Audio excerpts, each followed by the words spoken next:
Já conhece a loja do canal Operação Policial? O único lugar onde você encontra os produtos oficiais com as marcas das nossas séries. Temos canecas, cadernos de diferentes tipos e tamanhos, canetas e muito mais. Não vai esperar para começar a sua coleção, vai?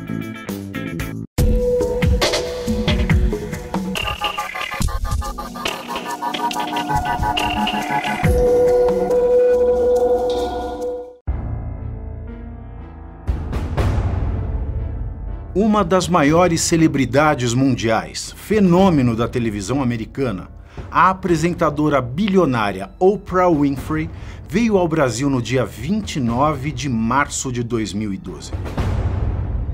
Seu destino, no entanto, estava muito longe do cartão postal brasileiro, o Rio de Janeiro, cidade que atrai famosos de todos os continentes.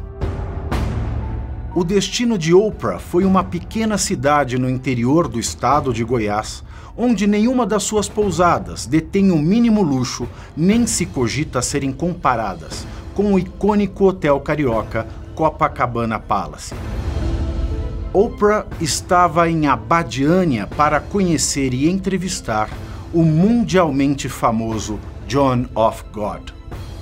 Fascinada, ficou para meditar, orar e testemunhar as suas cirurgias espirituais. A supercelebridade disse ter sentido algo muito forte, algo muito além do que esperava. A entrevista foi um sucesso e repercutiu no mundo todo, mas, 6 anos depois, em dezembro de 2018, ela foi bruscamente tirada do ar. João Teixeira de Faria, o famoso médium João de Deus, cuja história era retratada por todos como a de um verdadeiro santo, atraía milhões de pessoas de todo o mundo para o seu centro em Abadiânia, a mundialmente famosa Casa Dom Inácio de Loyola. Consulente espiritual dos presidentes do Brasil Lula e Dilma Rousseff, do ex-presidente dos Estados Unidos Bill Clinton, do ditador Hugo Chávez, de atores, atrizes e dos mais importantes artistas brasileiros e internacionais. Tornou-se motivo de constrangimento a todos eles a partir do dia 7 de dezembro de 2018. A pretexto da cura espiritual, ele abusava sexualmente de mulheres, inclusive aquelas vulneráveis em razão dos seus estados de saúde críticos ou terminais.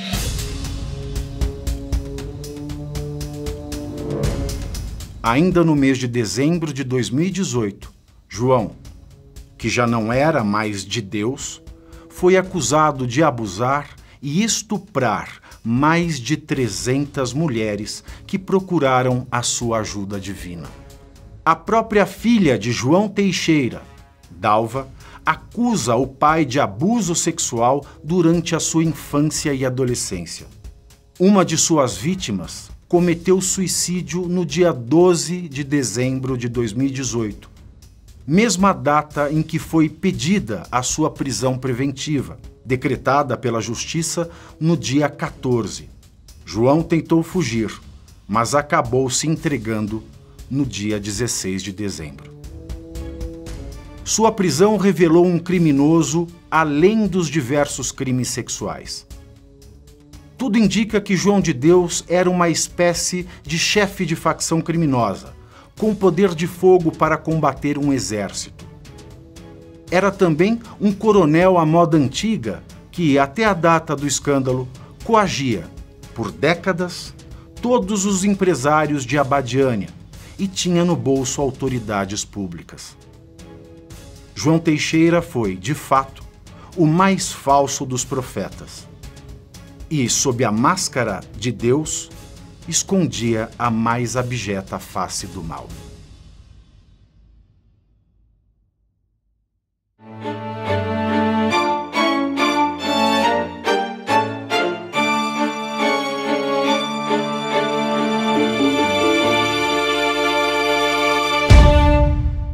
Olá, Olá, sejam todos muito bem-vindos. Eu sou Carla Albuquerque, estou hoje aqui com uma pessoa muito especial. Estou aqui com a Maria do Carmo, do grupo Vítimas Unidas. Essa mulher, ela tem feito um trabalho muito importante junto com as mulheres que sofreram abuso. E aí, gente, são várias. A gente está falando aqui das mulheres que sofreram abuso do Roger Abdulmansi, as mulheres que sofreram abuso desse homem que se diz João de Deus, que eu vou chamá-lo como João do Demônio, porque eu acho que de Deus ele não tem nada, entre muitos outros. Mas a gente vai trazer a Maria do Carmo hoje para falar sobre essa questão desse homem, né, desse João, da região de Abadiânia, e tudo que envolve ele, porque ela tem ligação com muitas mulheres que sofreram na mão dessa pessoa. E o sofrimento que essas mulheres passam é muito grande ainda. Seja muito bem-vinda, Maria do Carmo. Muito bom falar com você de novo. Obrigada, Carla. Obrigada pelo convite, né? Também é um prazer falar novamente com você. E realmente o caso do João do Capeta, né, é um dos casos mais horrorosos, né? Assim, em proporção do número de crimes, de engendramento de pessoas e também de silenciamento, né? De falta de respostas para as vítimas, porque apesar das acusações que foram feitas, tudo que as vítimas querem, Carla, é justiça. Eu imagino, e acho que assim, e como diz, né, o professor Tiago Pavinato, que é o nosso jurista que está sempre conosco, a gente entende essa palavra justiça, mas não existe a justiça suficiente para crimes desse tamanho, porque o que foi feito, né, a dignidade daquela mulher, a violação do corpo daquela mulher, ela não consegue ter de volta, né? Ele de fato foi violado e ele foi violado no momento onde elas estavam todas muito vulneráveis, né? E ele tinha tanta confiança no que ele estava fazendo que ele já não se importava se ele fazia na frente, inclusive, de pais, de maridos, porque nós ficamos sabendo que essas pessoas estavam no mesmo lugar que a vítima. Ele só pediu o seguinte: fica de costas, porque agora eu vou fazer um trabalho espiritual. E nisso estava abusando das mulheres, não é isso, Maria de Fátima? Maria do Carmo, desculpa. É pior do que isso, não é? Né? O caso, por exemplo, da vítima, e eu posso falar o nome dela porque, né, a Camila virou, inclusive fez direito em função do que ela sofreu e o pai estava ali dentro da sala. Mas todas as pessoas foram minhas fontes, informantes, são unânimes em dizer, Carla, que é uma coisa horrorosa, que ele tinha prazer em estuprar as mulheres se o marido estivesse lá fora. Ele tinha mais prazer ainda, entendeu? Ele adorava saber que o marido ou qualquer pessoa mais próxima dessa vítima estivesse lá fora, né? E no caso da Camila, porque a primeira vítima dele que a gente tem certeza, né, que é a Maria, que é de 73, que é aquela menina de 17 anos que ele leva para baixo lá da ponte e tal, né? Inclusive, né, que o advogado tentou desmentir que aquele caso tivesse acontecido, que onde ela era virgem, ele estupra, ela tem sangramento vaginal, ele tenta, né, matar ela com a pedra, não consegue, dá tiros nela, né, e joga no rio, mas tinha uma pessoa, aquele terreno, inclusive, era do sobrinho dele que morreu depois no acidente de avião que é o do Urubatã. Mas o prazer do João, né, era tomar a força e preferencialmente se arriscar, como ele fez no caso da Camila, onde o pai estava presente, mas ele avisou o pai: assim, o senhor vai ficar de costas, vai ficar rezando, e independente do que ela fizer, o senhor não abre o olho, senão sua filha morre. Olha só, olha a maldade desse homem, não é, Maria do Carmo? Porque ele pegava uma pessoa que estava ali, vulnerável, porque acreditava que ele fosse fazer alguma coisa para o bem ou para ajudar, né? Usava a fé das pessoas, que é uma segunda maldade, porque muitas pessoas estavam ali porque tinham doenças sérias, e aí ele usa a questão da vulnerabilidade pela doença, depois da vulnerabilidade pela sua fé. aí junto com pais ou maridos. Olha o que ele fazia, que homem perverso, cruel. Ele é uma pessoa muito ruim, muito ruim, muito ruim. E o que me choca muito é que essas vítimas durante anos ficaram caladas e desacreditadas, porque a justiça não acreditou nelas. Precisou um escândalo acontecer para que elas fossem ouvidas, porque a gente, inclusive, trouxe isso e na época, várias pessoas diziam, não, mas a gente levava para a polícia e a polícia não fazia nada. A gente levava para o Ministério Público não fazia nada. Não é verdade? É verdade. É pior do que não fazia nada. Né? Porque se você lembrar, esse caso chega para mim, esse caso chega ao Vítimas Unidas de uma forma completamente diferente de todos os outros casos que o Vítimas Unidas, né, a partir do caso Roger, começa a atuar.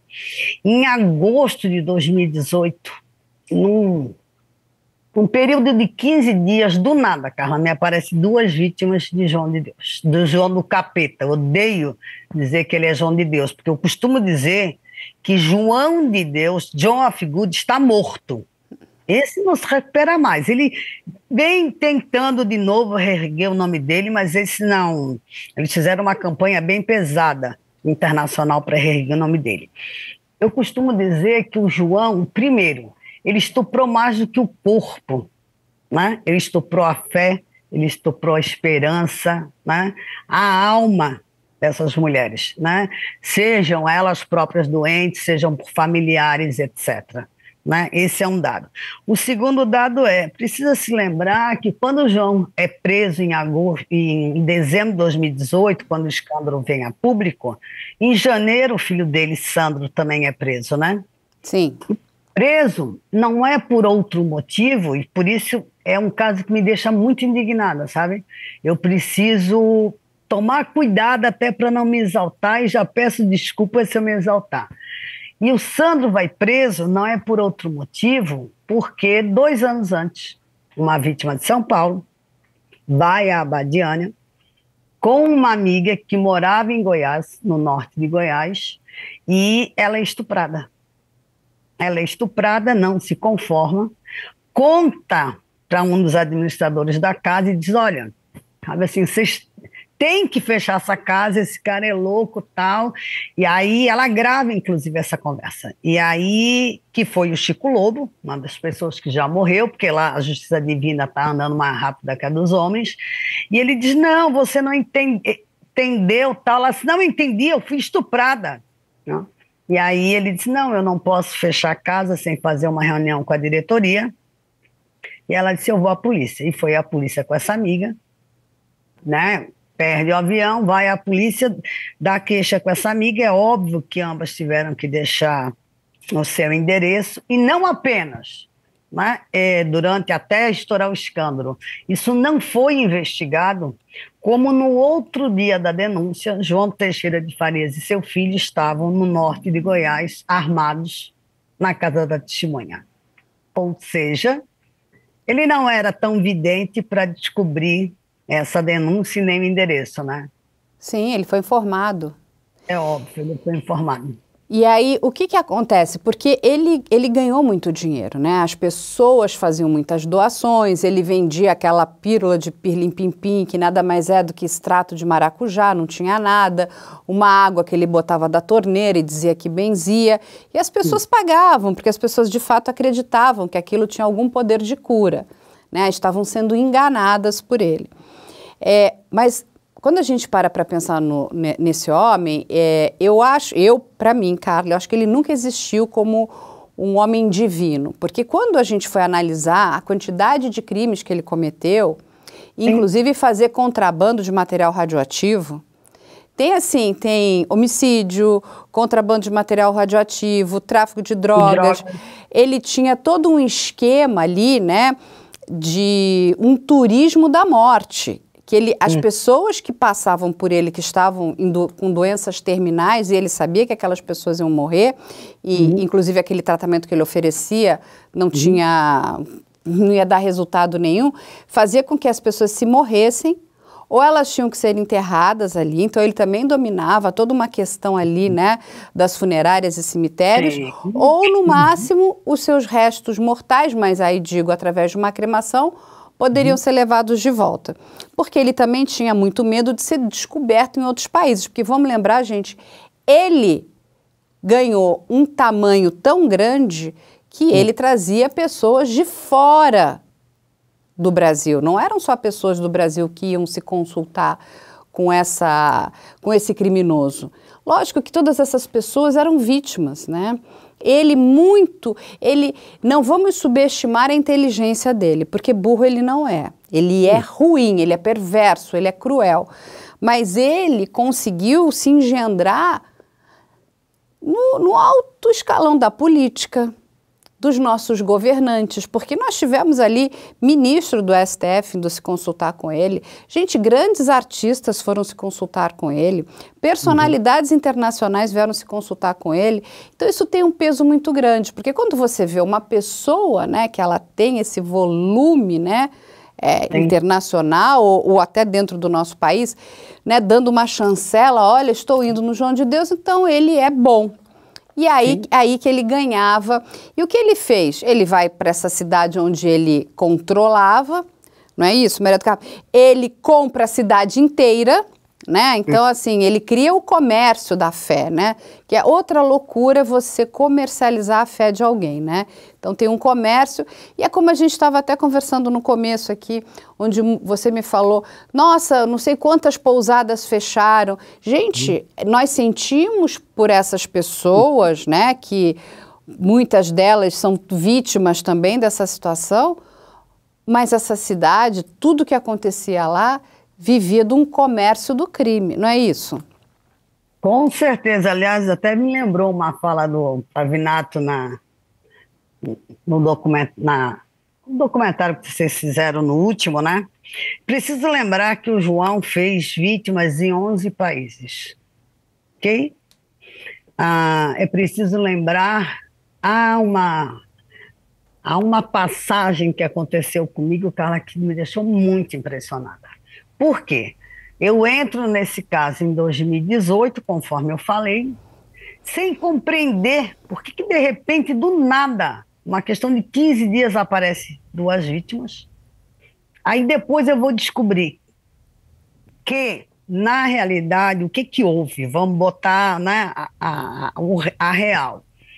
A Zahira faz aquela postagem e isso leva a que pessoas do bem, que quem começa primeiro, né, vamos deixar isso bem claro, quem começa a investigar o caso João de Deus na imprensa é a Cris Fibe e a Helena Borges com a gente. Eu tô, né, 2 vítimas chegou a mim e eu comecei a puxar os fios da meada e pegar fontes dentro de Abadiânia, porque a população de bem de Abadiânia, né, essa sim, vivia em sequestro, né, e vou descobrir que também 2 vítimas procuraram um delegado branco, tanto que quando o delegado geral dá entrevista para vocês, ele diz, não, ele já estava sendo investigado pelo delegado branco, e ao mesmo tempo, Sabrina Bittencourt, através do Kwame, também estava, só que ninguém se comunicava com ninguém. Mas chega um momento que eu percebo que tem algo de errado. A única frase verdadeira que o João disse até hoje, desde a prisão dele, foi essa. Ele sempre alegou que ele recebeu um telefonema, meados de agosto, sendo ameaçado por homem. E é verdade.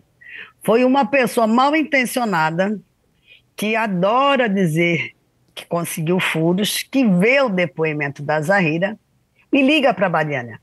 Liga para o João, liga para as pousadas. Então, eles tiveram tempo, inclusive, ok, para se preparar, e mesmo assim, quando a gente indicou os esconderijos via denúncia anônima, ainda foi achado muita coisa, para te ver a certeza da impunidade. Ele, sabendo que ele estava sendo investigado, a última vítima que ele faz é 2 meses antes de ser preso, Carla. É uma coisa assustadora. E é impressionante, essa foi uma fala para mim, assim, uma pessoa de Abadiânia, que virou minha fonte, disse para mim, ela ligou uma primeira vez para mim e tal, né? E todo mundo assim, muito apavorado, com medo de ser descoberto. Eles tinham pânico de ser descoberto, porque chegou um momento que havia pessoas naquele clima ali de estourou o escândalo tal, porque o Pedro Bial, né, Sim. apresenta antes do Globo publicar, ele chegava ao ponto de parar a gente na rua, pedir para destravar o celular para ver se estava teclando comigo, falando comigo. E essa vítima, essa informante foi muito interessante, porque ela dizia assim, Mário Carmo, eu via tuas lives, eu te vi indignada, assim, você estava indignada. Eu via tu falando com uma indignação dos estupros e eu não entendia por que tu estava tão brava. Por que tu estava tão indignada? Porque eu cresci, eu fui educada para, se estiver andando na rua, o João vir e se esconde, porque se ele botar o olho em cima de ti, se quiser, tu vai ter que ser dele. Olha o absurdo, Carla. Sim, era um Absurdo, negócio nojo. chocante, era um negócio chocante. Assim como, assim, tinha dono de pousada que sabia de tudo, né? Não é novidade, isso está dito, né, no livro, tanto do Chico Felice quanto os taxistas, eles chegavam ao ponto de ficar na frente da casa do Inácio, quando paravam aqueles ônibus tudo, e eles apostavam. Tipo, essa vai ser estuprada, essa não vai, essa vai, essa vai. Era uma coisa tão normalizada, se naturalizou, tanto que ele não era o único, né? Ele não era o único pedófilo, porque precisa lembrar que ele, né, também estuprou crianças, mulheres cegas, paralíticas, a pessoa podia ter a doença que for, né? Então é um negócio assim muito chocante, porque quando a situação estoura, né, e a gente tinha isso muito claro, né, bem antes de vir, a gente tinha isso muito claro que havia todo um esquema sendo montado para tentar tirar, e nós tínhamos uma certeza absoluta que era, primeiro, não expor nenhuma brasileira, até termos certeza que o negócio realmente ia, né, estourar, porque a gente sabia da influência dele, que era muito grande, né? Sim. E tudo que eles estavam fazendo para tentar evitar esse escândalo. Mas, assim, eu tenho print de pessoas de família tradicional de São Paulo que começou. Mas, assim, que história é essa que está rolando uma investigação que o João estupra pessoas, porque as pessoas de fora realmente não tinham, né? Essa informação. Essa informação. E aí a pessoa dizia não, questionava membros da casa que diziam não, isso foi uma funcionária que foi colocada para a rua, ela está mentindo. Eu tenho prints, inclusive, da ex-assessora de imprensa dele dizendo isso, né? E foi a roteirista, inclusive, a Edna Gomes, do filme Cucandé, João de Deus, o silêncio é uma prece, né? Quando, na realidade, o silêncio não era prece, o silêncio era crime, né? Mas deixa eu te fazer uma pergunta, Maria do Carmo. Essa assessora de imprensa tinha conhecimento do que ele fazia? Olha, Carla, eu gosto muito quando o Pavinato diz que vai conjecturar. Eu quero conjecturar. Então, conjectura. Vamos conjecturar. Veja bem, o João de Deus é acusado, anos atrás, de ter assassinado o motorista. Entre as provas da sua defesa, o que ele apresenta é uma certidão em cartório com os pais da pessoa assassinada de que não havia isso, nada disso.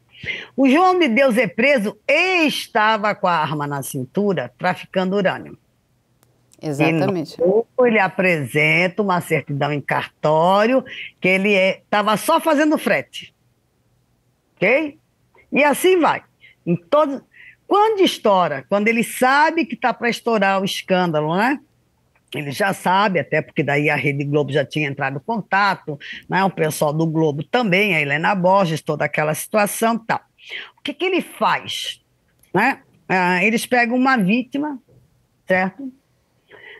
Levam ela de carro, de Abadiânia para Anápolis, vai João José Elias conhecido como Rana, advogado dele, Edna Gomes, a vítima, e o capitão Reginaldo Nascimento, capitão da ativa e armado, para ela fazer uma declaração em cartório que, como guia, ela nunca viu nada, nem nunca foi abusada, etc. Isso virou, inclusive, eles foram indiciados, tal. Há um momento em que Edna Gomes, isso saiu na imprensa, ela é filmada entrando no fórum para fazer supostamente o que vazou, uma delação premiada e etc. Foi aquele corre-corre. E, logo em seguida, a Edna passa a ter como advogado o ex-senador Demóstenes Torres, e eles são inocentados porque alegou-se que a menina poderia ter se jogado do carro, mesmo com o Reginaldo armado, porque ela voltou lá no cartório que algo deu errado sozinha. Mas quem não voltaria? Exatamente. As fontes que eu tenho afirmam que sim, que Edna Gomes sabia sim. E eu tenho isso gravado por uma fonte que trabalhou 20 anos na casa.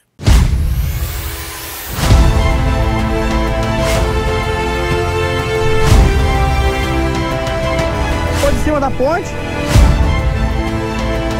Você está sendo filmado.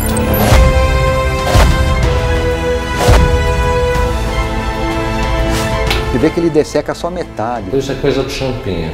Era temido. Olha lá, foi. Pulo, só ela mata ali, cara. Viado, pela...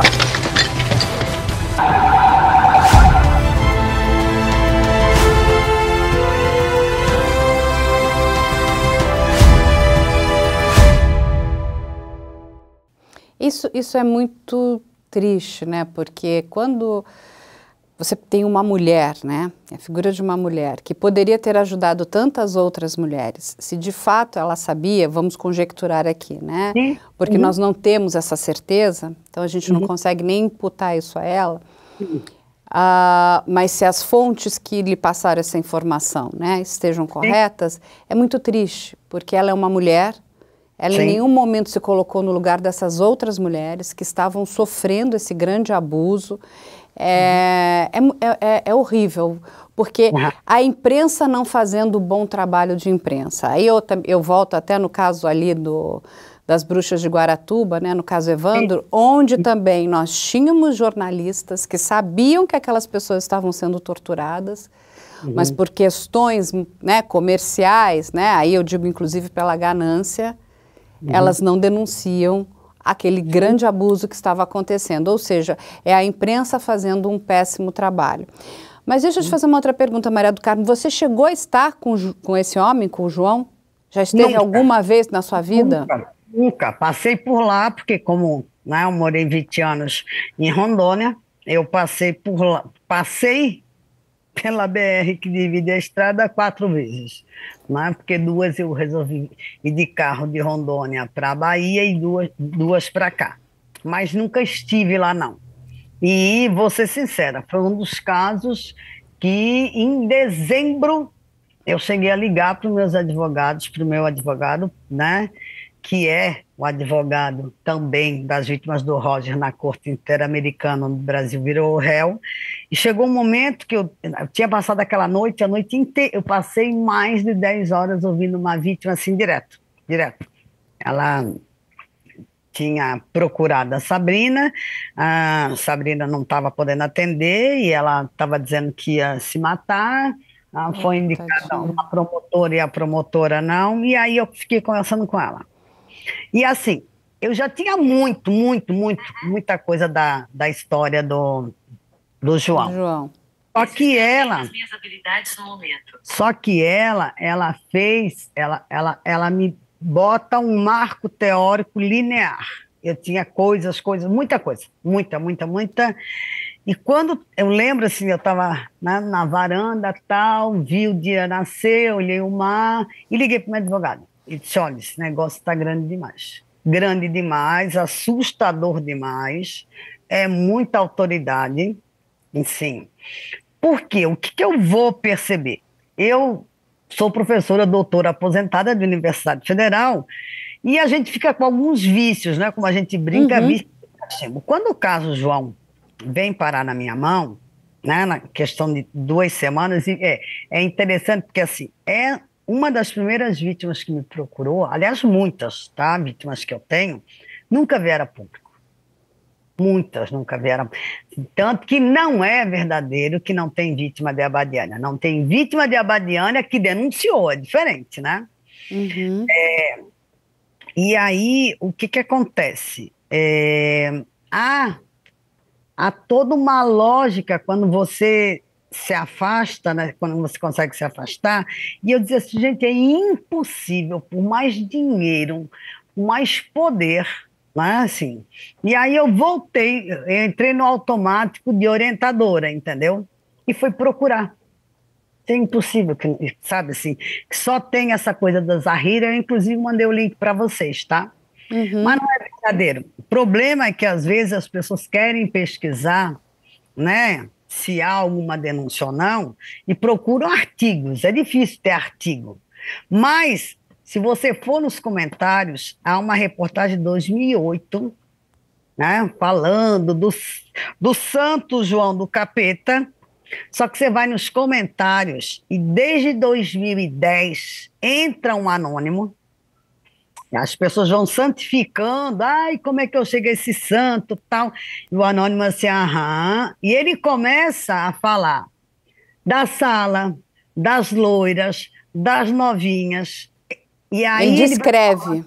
Ele vai dizendo, aham, tu vai ser muito bem tratada, principalmente na salinha. Se tu for loira e bonita, nem se fala. E as pessoas começam a bater e contestar ele, e bater e chamar ele de covarde, e ele vai colocando até que entra uma médica e diz assim, ele não está mentindo, eu estive lá e passei por isso. Aí começam outras pessoas também. Ele detalha já lá em 2010, 2011, 2012, ele disse, olha, o João é um homem tão, mas tão de Deus, entre aspas, que ele mandou matar, é o que ele escreve, está lá, né? Mandou matar o próprio sobrinho, né? Derrubando o avião, o delegado Borjão, que na realidade não era nem um delegado, né? Era na realidade uma pessoa da área militar, que ele chamava de delegado no pátio da casa do Inácio, e o sócio dele, Mário Reis, que era o da lanchonete. Ou seja, quando eu comecei a procurar, o caso de Sedona é onde ele não há... A gente precisa lembrar o seguinte, João tinha 4 casas do Inácio. E aí a indignação veio muito daí das vítimas, entende? Ele tinha a casa do Inácio, né, em Abadiânia, tinha no Espírito Santo, tinha no Rio Grande do Sul, tinha em Petrópolis e estava abrindo a de Sedona. Certo? Nos Estados Unidos. Nos Estados Unidos, inclusive ele diz isso, eu tenho 5 casas do Inácio, e a dos Estados Unidos eu estou abrindo com a ajuda do meu amigo Bill Clinton. Foi onde muita gente acabou associando o João à questão do Jeffrey Epstein, né? Uhum. Porque aí começou a sair várias coisas. Eu quero, Carla, deixar uma coisa muito clara, né? Assim, nós somos profundamente perseguidas, ameaçadas de todas as formas, né? E chegou o ponto, eu tô falando, eu e Sabrina fomos as 2 ativistas ouvidas oficialmente pelas Forças-Tarefa, etc. Chegou um ponto que a gente foi denunciada ao Ministério Público Federal em Abadiânia, né?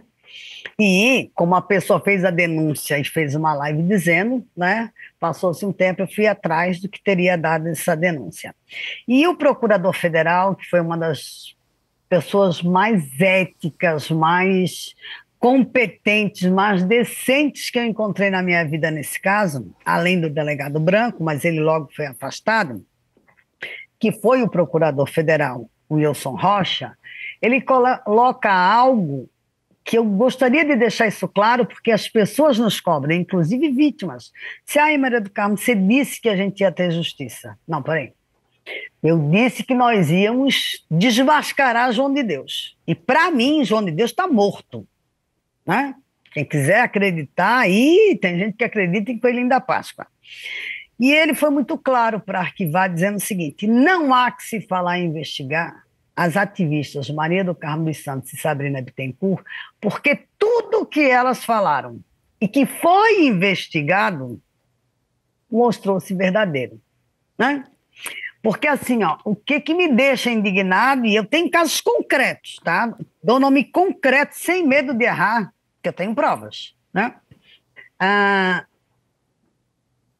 Quando a Sabrina foi ouvida, por exemplo, né, na questão do tráfico, há uma promotora que ouve ela e que dá uma entrevista, tanto que o meu nome foi exposto sem eu pedir, que eu fui ouvida pela Força Tarefa, onde ela diz o seguinte: a ativista apresentou provas. Não foi assim, não. Fofoca, indícios, etc. Não, provas. E o que me deixa indignado é todos os promotores, todas as pessoas envolvidas. Ali em 2018, começo de 2019, quando a coisa estoura, não havia dúvida em nenhuma autoridade. Isso é dito claramente.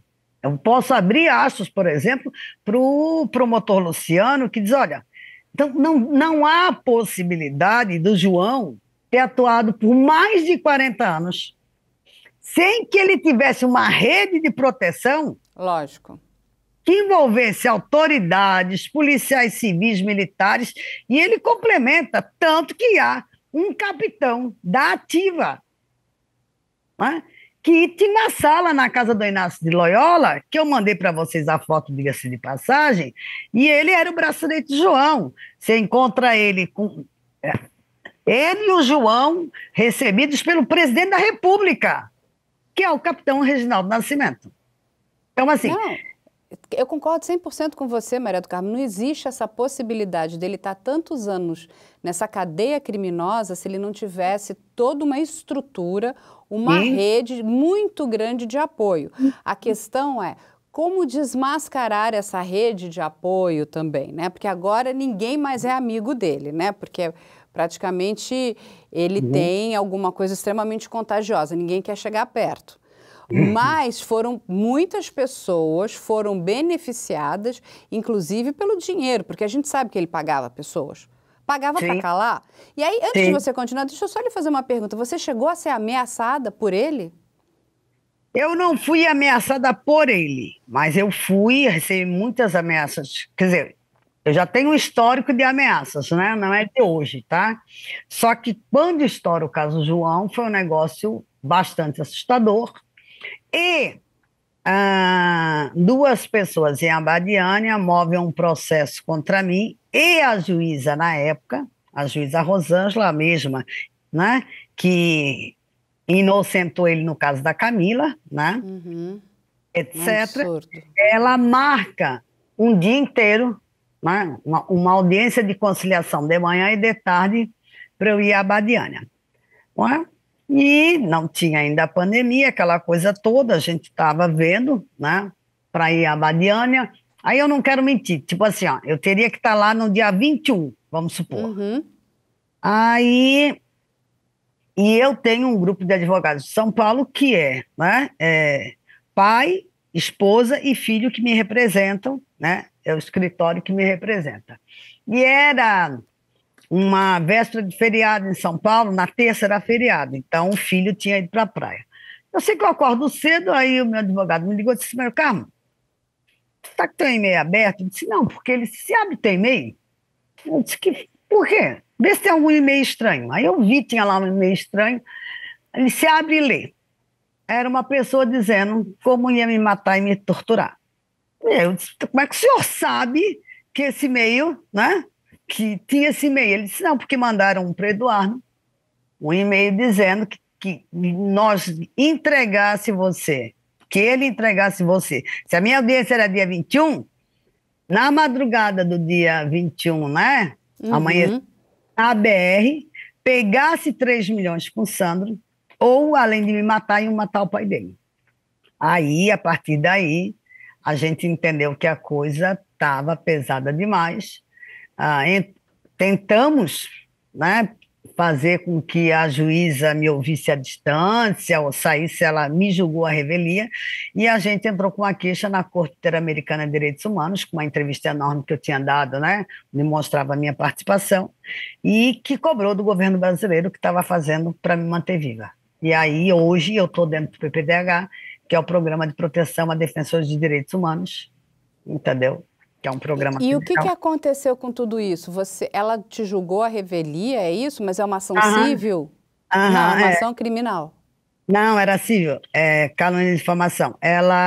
Sim, ela me julgou a revelia, não adiantou mandar nem denúncia, nem BO, e tudo isso está com a Polícia Federal, com todas as autoridades, não se consegue descobrir, mesmo tendo vindo por e-mail, se sabe que veio da Deep Web, não se consegue descobrir.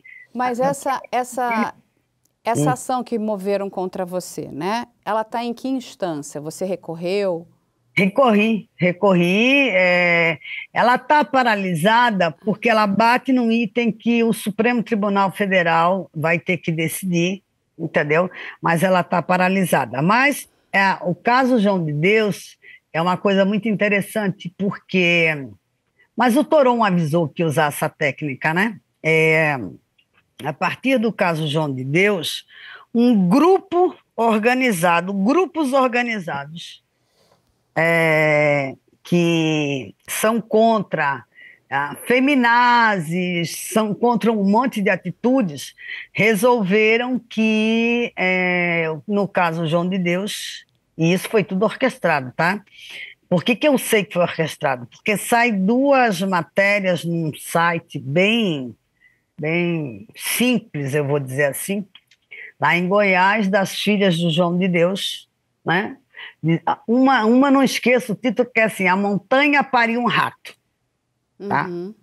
E aí sai, assim, do nada, um artigo bobo, só que aquele artigo serviu de base para uma carta longa, explicativa, que eu, pelo menos, encontrei em polonês, em inglês e francês.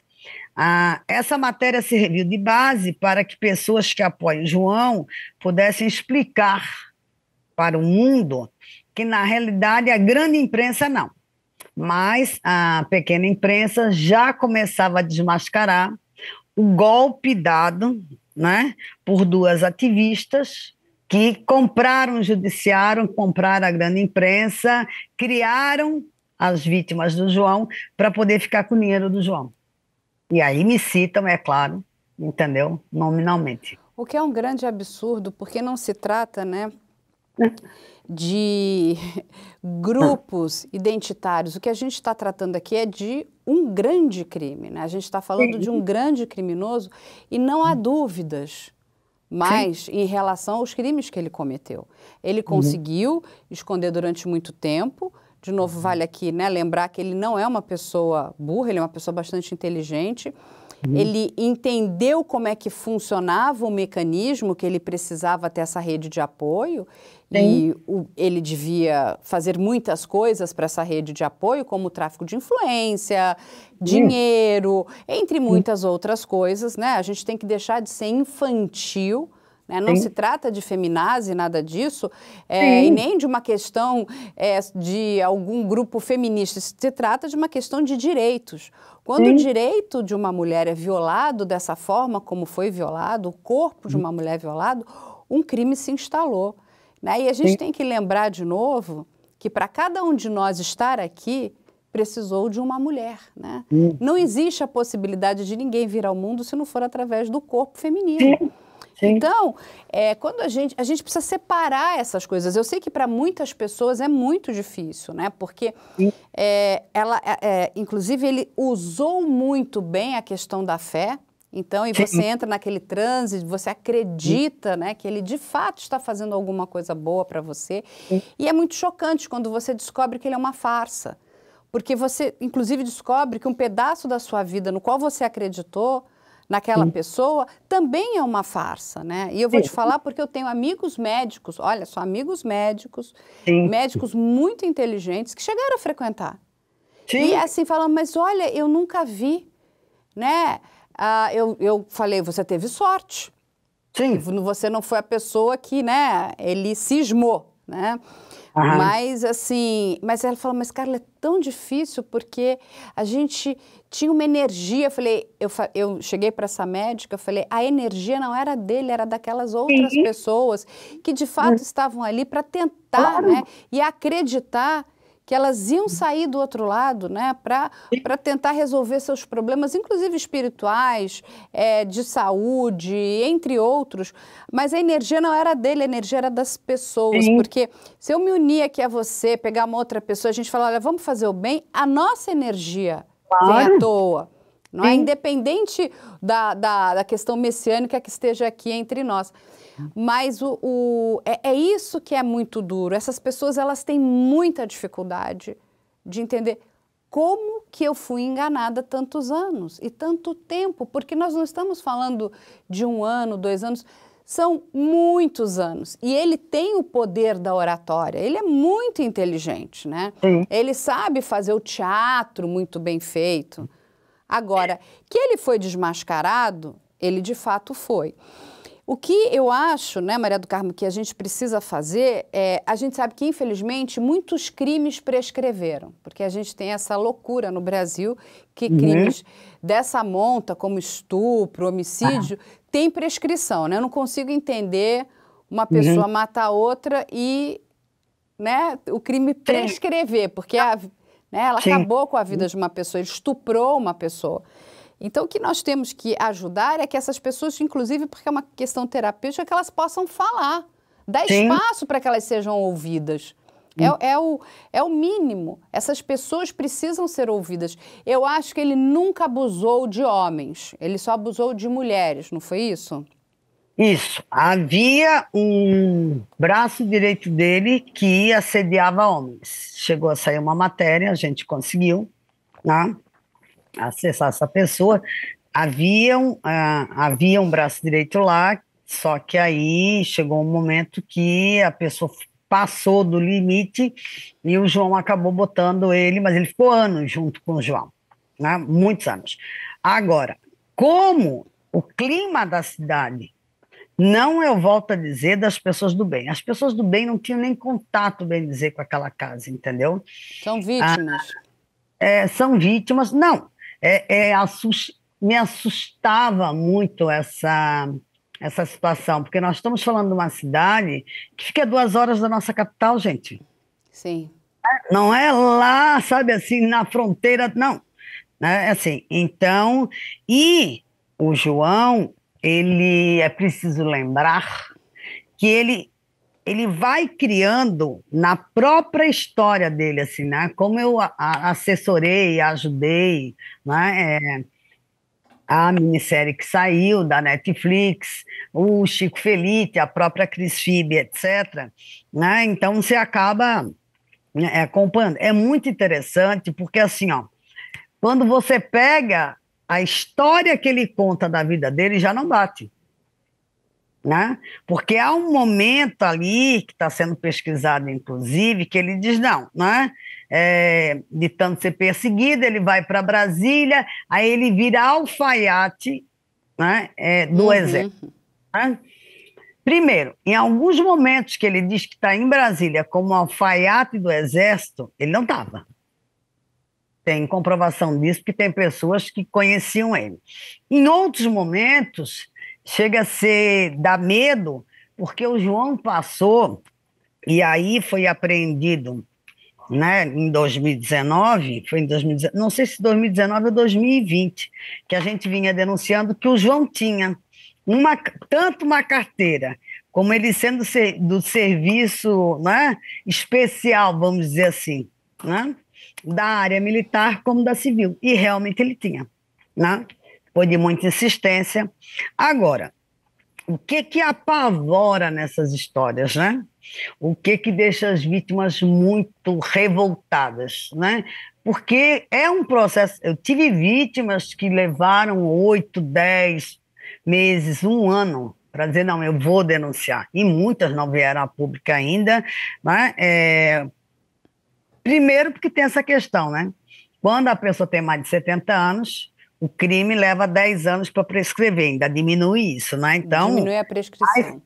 mais de 70 vítimas, né? Porque 330 oficialmente procuraram, né, as forças-tarefas, 194 oficializaram. Destas, né, se eu não me engano, são 15 blocos agora que tem, quase 70 viraram testemunhas só, né? Do modus operandi dele. Mas é impressionante porque se diz assim, Carla, ninguém denunciava. Não é verdade. Eu sei, as pessoas denunciavam, elas não eram ouvidas. Olha, tem vítima que que chegou em São Paulo, foi estuprada, foi na delegacia da mulher em 2006 e riram da cara dela. Tipo, sim, tá brincando, né? Teve uma vítima que denunciou na Embaixada do Brasil em Viena, porque ela foi informada de que ela não deveria procurar a delegacia de Abadiânia porque está escrito, não foi, né? Mas, Maria do Carmo, sabe o que acontece? Quando a gente lembra do caso desse infeliz, desse homem, do João, ele me remete muito ao caso do Harvey Weinstein nos Estados Unidos. Sim. Porque o que acontece? Era um homem também muito poderoso, com uma rede de influências muito grande, e ele não tinha só o poder de influência, ele tinha o poder financeiro, econômico, ele tinha muito dinheiro, ele mandou em Hollywood. E ele fez tudo o que fez. Aquelas mulheres, durante muitos anos, foram abusadas e foram ignoradas. E as pessoas ainda diziam o seguinte, mas também vai fazer o quê no quarto dele? Olha a roupa que você está vestindo. É toda uma... Olha a questão da mentalidade. É uma mentalidade doente, porque cada um tem direito de usar a roupa que quiser. E a gente não está falando de Brasil, a gente está falando de Estados Unidos, ok? Estamos falando ali de duas costas ali, né, da Califórnia e de Nova York, onde ele transitava, que são, né, costas com a cabeça muito aberta, né? As pessoas elas têm, não estamos falando do centro dos Estados Unidos, que é mais conservador, né? Olha o que esse homem fez, olha o tempo que demorou para que essas mulheres fossem ouvidas, fossem acreditadas, porque existia toda uma narrativa de que praticamente elas eram culpadas. E não vítimas, a mesma coisa, porque como ele é um homem poderoso, logo, se ele é poderoso, ele não pode ser culpado. A mesma coisa acontece aqui no caso do João. Se ele é um homem poderoso, ele tem o poder da fé, o poder, né, de Deus, ele não pode ser culpado. E as vítimas são culpadas de terem ido lá pedindo ajuda para ele. Assim que estourou o caso, eu fui também depois processada por uma guia. E tem uma coisa interessante, Carla, que foi a coincidência desse caso cair também na minha mão, né? Além de outras pessoas, é óbvio, que foi assim, que veio tudo, né? O João, por isso que eu estranho quando eu vejo na imprensa, né? E isso porque ainda saiu, mas assim, o que revolta as vítimas é as não respostas.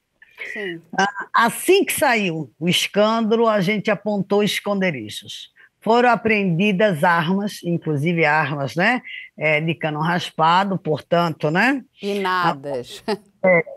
Foi encontrado munição, foi encontrado até cadáveres, foi encontrado dinheiro.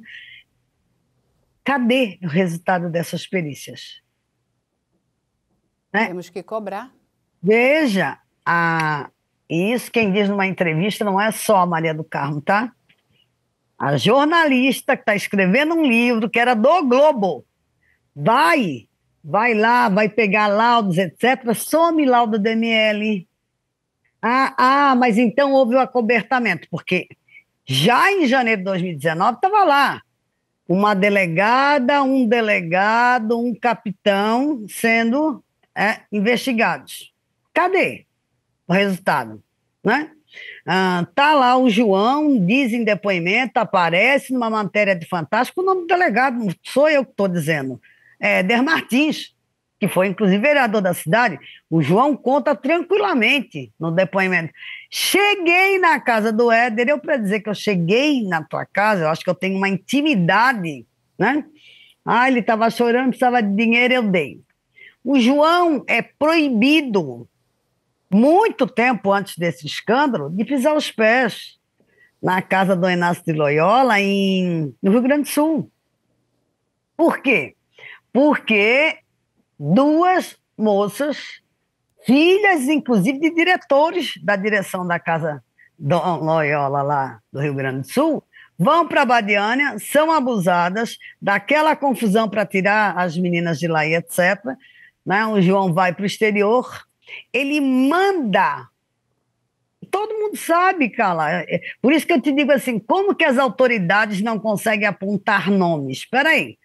Todo mundo sabe que Fernanda, que é casado com Martim, donos da pousada Irmão Sol e Irmão Lua, ele tradutor argentino, foi com a Tânia Appel para o Rio Grande do Sul, a mando do João, para tentar acalmar essa situação. Não conseguiu, o João é chamado lá. O João vai para uma reunião onde quem está na reunião, além dos pais e da vítima, está o delegado Delmes.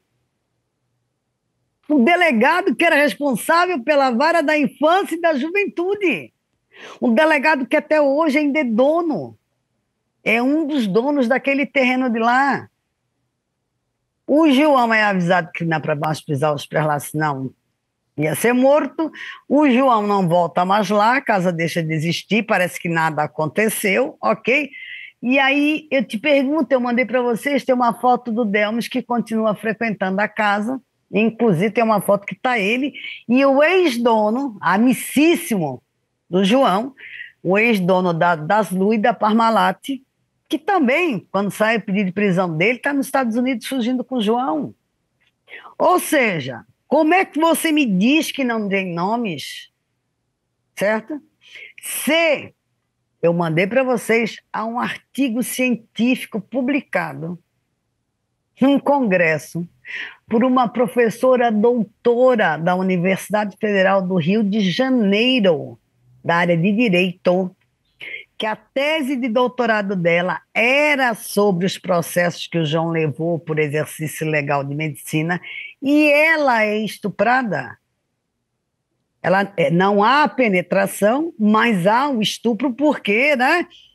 O estupro não precisa da penetração mais. Exatamente, não precisa mais da penetração, ela naquele modus operandi, né? Tal, ela olha, tal. O que o João faz? Ela relata, eu mandei para vocês o nome.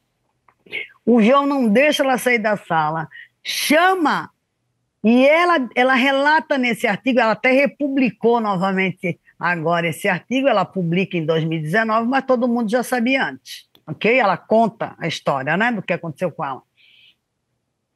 O João bipa ao povo e vai o pessoal para uma reunião com ela, e ela diz assim, é impressionante, porque você não via surpresa.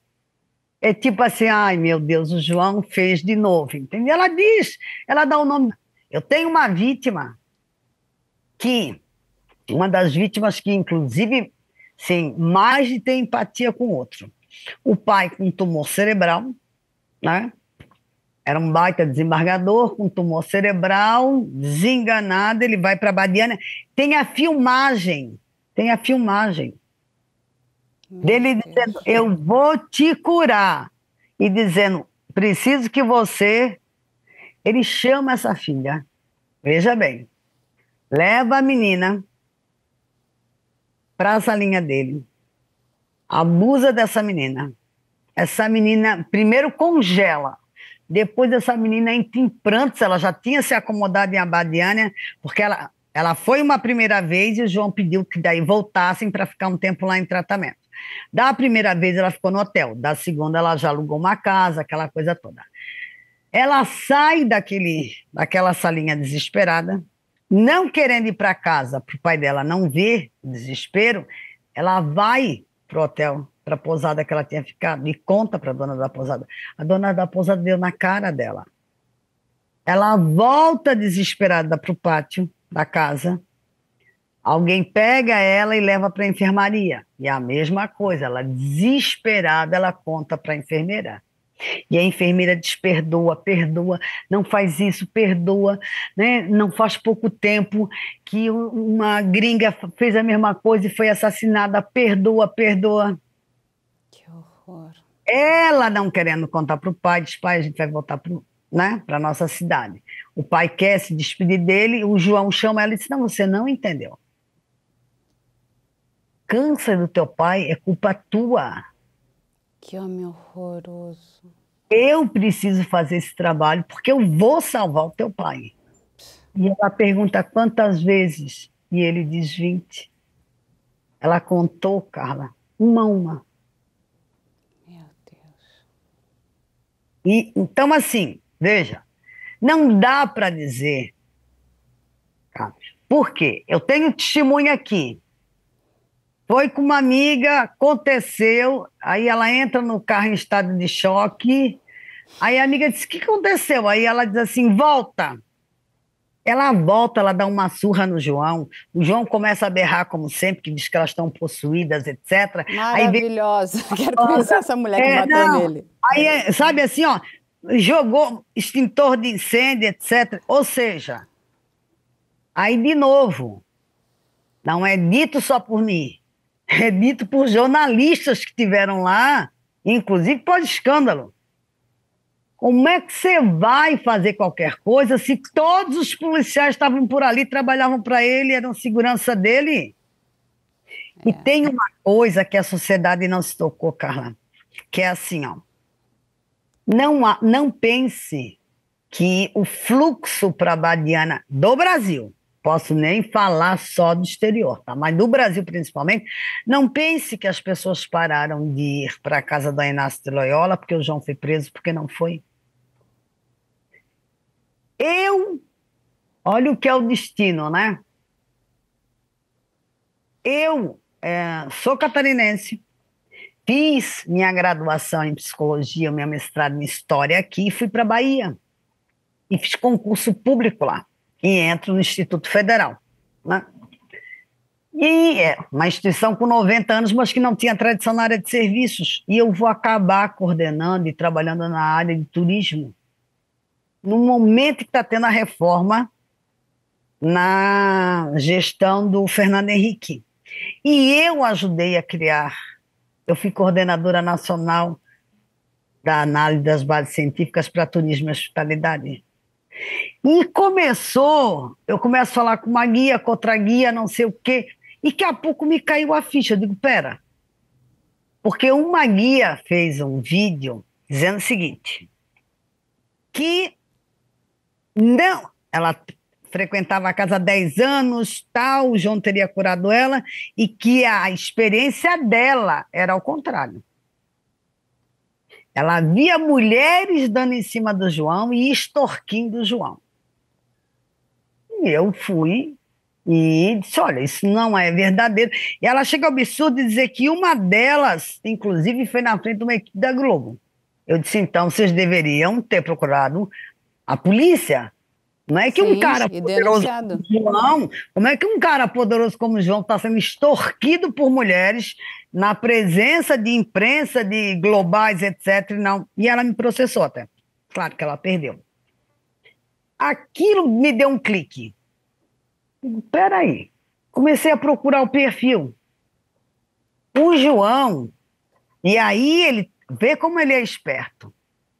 Ele divulgava isso claramente, que ele é que credenciava os guias da casa. Só que como é uma casa, no nosso ver, espiritual, apesar dele dizer que não é, parecia que ele estava credenciando guia, né? Como se fosse médium. Mas não. Uhum. A profissão de guia é uma profissão regulamentada por lei. Guia turístico. Guia turístico, regional, nacional e internacional, certo? Uhum. O João não. Os do João não eram. Ele credenciava. Era totalmente irregular. E veja, ninguém... E nós tínhamos vítimas de 11 países. Qualquer lugar em São Paulo que saia um ônibusinho, uma Kombi com gente, eles param e prendem. E o João fez 20 anos de turismo. Eu ligo para Brasília, fiz uma denúncia de 70 páginas. Ligo para Brasília e digo, vem cá, o cadastro nacional ainda está funcionando? Não está, tá? É obrigatório? É. Ok, entrei no cadastro nacional. Não tinha uma guia daquela casa credenciada que fosse guia mesmo.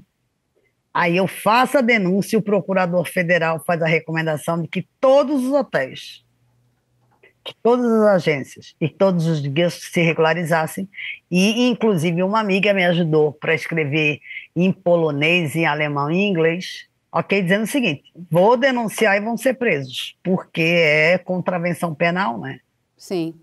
Mas ninguém fez nada. E mais, quem já participou de credenciamento de município para entrar no mapa do turismo, né, sabe o quanto é difícil. E tudo ali era mentiroso.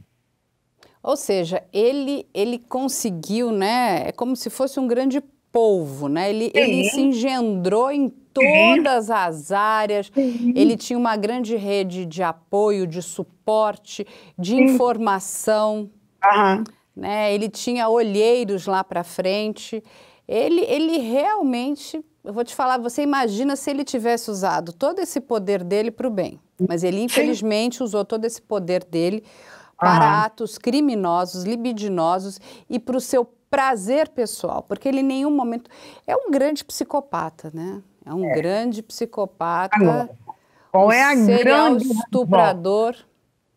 Qual é a grande revolta?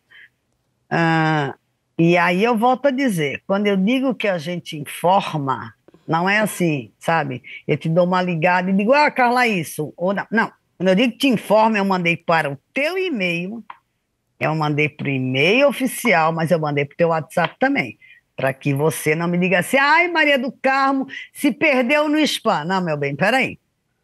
Por 3 mecanismos está difícil, entendeu? Você sabia que é claro que desde que João, né, foi denunciado em 2018, que o avião dele está proibido, não tem mais autorização, não tem nada. Para voar. Eu brinco que é para avoar, tá, Cláudia? Carla, para voar.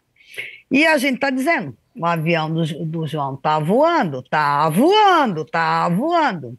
Até que ninguém faz nada, mas houve um problema de pouso e quase caiu em cima da cidade. O ano passado. E foi. E aí virou matéria. Agora, me pergunta se alguém sabe quem era o piloto, quem autorizou, como saiu, como voltou. Ninguém sabe nada. Ninguém sabe nada, ninguém vê nada. Eu fui avisada em 2019 que eu deixasse de ser besta, não perdesse mais meu tempo, porque o seguinte, eles não conseguiram evitar o escândalo do estupro. Esse não dá para voltar atrás, entendeu? O resto não ia andar. E eu não acreditei. Digo, não, gente, peraí, porque aí nós temos... Porque assim, ó, querendo ou não, a gente sempre compara, desde o início, o caso do João foi comparado ao caso do Roger, né? Você tem uma coisa muito similar, né? Mulheres que nunca se viram, né? E etc, entendeu? Mas veja, por que Roger está na cadeia e Roger fez? Não que eu quero que ele vá para casa, não, é ao contrário, né? O Roger fez uma cirurgia grave o ano passado, mas continua preso. Por que João está em casa? O que diferencia Roger de João? Porque os dois são estupradores, criminosos, só que o Roger era um lobo solitário. E o João não. O João não. O João tem muita gente na mão dele, né? Ele ainda deve ter muito poder. A questão é, a gente precisa descobrir esse poder, né? E atrás, como nos crimes que envolvem o dinheiro, né? Que é aquela coisa, né? Siga o dinheiro, follow the money. A gente tem que seguir aqui esse grande novelo e descobrir quais são essas ligações que ele ainda tem, porque ele deve ter, inclusive, informações que prejudiquem determinadas pessoas para que deem essa cobertura que ele está tendo. Mas, olha, você tem aqui uma grande aliada, não só eu, mas o canal inteiro, né? Então, isso, assim, é muito importante. Eu acho que uma das maneiras, eu tenho certeza, da gente poder, inclusive, cobrar mais celeridade da justiça, uma resposta, inclusive, mais forte em relação aos crimes que ele cometeu, é que essas vítimas, mesmo que elas não tenham denunciado para a polícia, mas para que elas venham à tona, para que elas contem as suas histórias. Porque, pela nossa experiência, quando a gente mostra essas histórias, quando as pessoas têm o entendimento do que essas mulheres passaram, do sofrimento que elas tiveram, porque a grande maioria das pessoas é do bem, elas têm empatia pelo outro, elas querem ajudar. E aí a gente consegue trazer, inclusive, um grande apoio popular.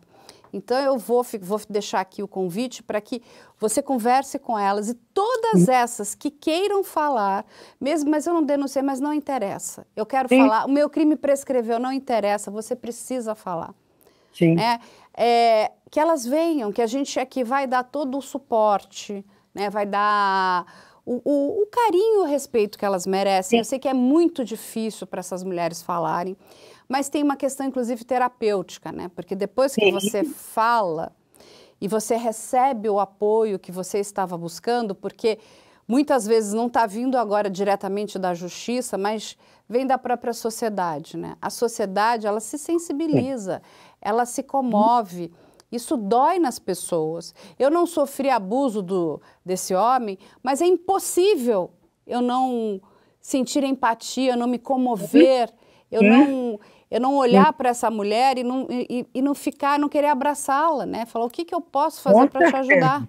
E eu acho que é isso que nós precisamos fazer. Nós precisamos trazer mais histórias, porque eu acho que o Bial fez foi muito importante. Ele trouxe, inclusive, trouxe a filha dele, né? Ele abusa a própria filha. Sim. A gente acolheu a Dalva também. Mas a gente precisa mostrar as outras, sabe? Sim. E são muitas, muitas mulheres, né?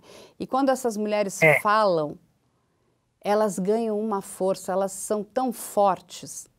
E é essa força que a gente precisa, inclusive para poder cobrar da nossa justiça, porque a gente também tem aqui, o que é muito bom, uma rede, aí, assim, que eu tenho que agradecer muito, né?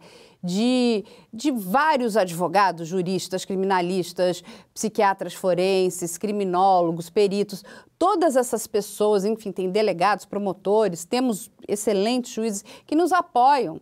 É o seguinte, o trabalho que vocês fazem é fundamental, porque a gente precisa informar. E como é que a gente informa? É mostrando a verdade. Por mais dolorosa, por mais terrível que ela seja, quando você mostra a verdade e quando a vítima, ela tem o poder de contar, porque infelizmente aqui no canal também, a grande maioria das vítimas foi calada, né? A gente trata de vários casos que são de homicídio. Então, essas pessoas foram caladas. Então, quem fala por elas é um familiar, é um advogado, é um promotor. Aqui não, essas pessoas, elas estão, graças a Deus, vivas. Eu sei que uma parte delas acaba morrendo. Sim. Mas elas têm um poder tão grande. E elas precisam usar esse poder, inclusive, para que a gente, né, não deixe que outros homens como ele consigam, né, ganhar espaço. Porque a gente sabe, você mata um, vai aparecer outro daqui a pouco. É impressionante. É assim, olha, você não acaba de uma vez. Olha, vamos pegar o caso do Roger, né? Roger Brumanci, você fala assim, não, médico estuprador horroroso. Olha o que a gente viveu há poucas semanas atrás. Um médico anestesista. Aquilo é tão abjeto. Uma mulher vulnerável, num dos momentos mais importantes da vida dela, que é, né, o nascimento do seu filho, da sua filha, sendo abusada pelo médico anestesista que deveria estar checando os sinais vitais daquela mulher. É tão... eu não tenho palavras. E ele aqui, ele não viu o que o outro fez? E o pior, viu, Tá repetindo. E devem ter outros. Não, tem muitos, você não tem noção. O pior, o que mais me incomoda é saber que, neste caso desse anestesista, porque aquilo ali é uma cena quase de necrofilia, né? Uma das mães que passou pela mão dele estava grávida de gêmeos, né? O primeiro nasceu de parto natural, o segundo não pôde, ele tirou, e ela diz, mais do que ter abusado de mim, ele me tirou a possibilidade de segurar o meu filho uma vez que fosse, né, vivo nos braços. E esse cara triplicou o número de seguidores. Não, isso aí é uma sociedade de pessoas doentes. Essas pessoas precisam fazer uma análise muito grande nas suas vidas, né? Procurar ajuda, né, psicológica, sim, né? Sim. Porque não é possível. Uhum. Qual é a ligação que um ser humano tem com um criminoso? A gente até entende, né? Um jornalista, ele está ali, ele precisa checar o que o outro está fazendo. Um delegado, uma pessoa que é da área investigativa. Agora, uma outra pessoa, ela se identificar com um criminoso, né? Ela colocar um pedestal para essa pessoa subir, é muito complicado. É muito, inclusive, complicado para a minha cabeça, que trabalho com isso há muitos anos. Qual é a ligação que você tem, né? Porque, gente, isso não é uma ficção. Isso é realidade. Você até pode, né, se identificar, falar, olha, eu vou me identificar com o Mr. White do Breaking Bad. Aquilo é uma ficção, aquilo não é a realidade. Agora, quando você sabe que uma pessoa sofreu e você apoia um criminoso... É assustador, né? É assustador. Que sociedade doente, que pessoas doentes são essas. Essas pessoas precisam realmente de tratamento psicológico, precisam procurar ajuda, porque não é legal.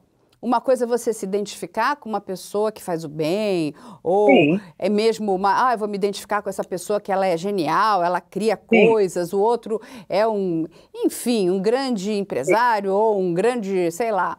É um grande criador de alguma coisa, mas você se identificar com uma pessoa que é uma grande criminosa, eu não sei que pessoas são essas. Uma cena daquela, assim, que é terrível, né? Nós chegamos num ponto que profissionais de saúde se obrigaram a deixar mais uma mulher ser vítima para poder... pegar esse monstro. Mas está combinado que nós vamos trazer essas mulheres para cá para que elas possam falar? Eu até quero ampliar. Tem lá. Tesoureiro, tem ex-colaborador de 20 anos, que nunca foi punido pela justiça. Mesmo que seja, posso falar mais, Maria do Carmo, uma pessoa que estava varrendo. Sim. Porque essas pessoas, elas viram coisas e elas podem contar coisas, né? E eu sei que até muitas pessoas vão falar, eu podia ter feito alguma coisa e eu não fiz. E aí a gente também tem que entender que essas pessoas também são vítimas. Elas tinham medo de morrer. Claro. E como ele tinha esse poder, se você falar alguma coisa, eu vou te matar. Porque a gente já ouviu isso de algumas pessoas. Então as pessoas ficam apavoradas. O que elas vão fazer? São pessoas muito humildes, às vezes muito simples. E que tinham medo da sua vida, medo da vida da sua família, né? Medo do que poderia acontecer com elas. Vamos trazer todos eles, fechado. Você tem aqui grandes amigos e grandes colaboradores. Gente, eu queria agradecer aqui a Maria do Carmo. Hoje nós falamos muito sobre o caso aí do João, do demônio, do capeta, do coisa ruim, das ideias erradas, do João criminoso, né? Infelizmente, um homem criminoso. E conforme conversamos aqui com a Maria do Carmo, o canal está aberto para todas as pessoas que queiram trazer as histórias desse homem. Sejam vítimas, sejam pessoas que testemunharam alguma coisa, e vocês vão ter todo o nosso acolhimento. Maria do Carmo, muito obrigada. E olha, conte sempre conosco. Muito obrigada.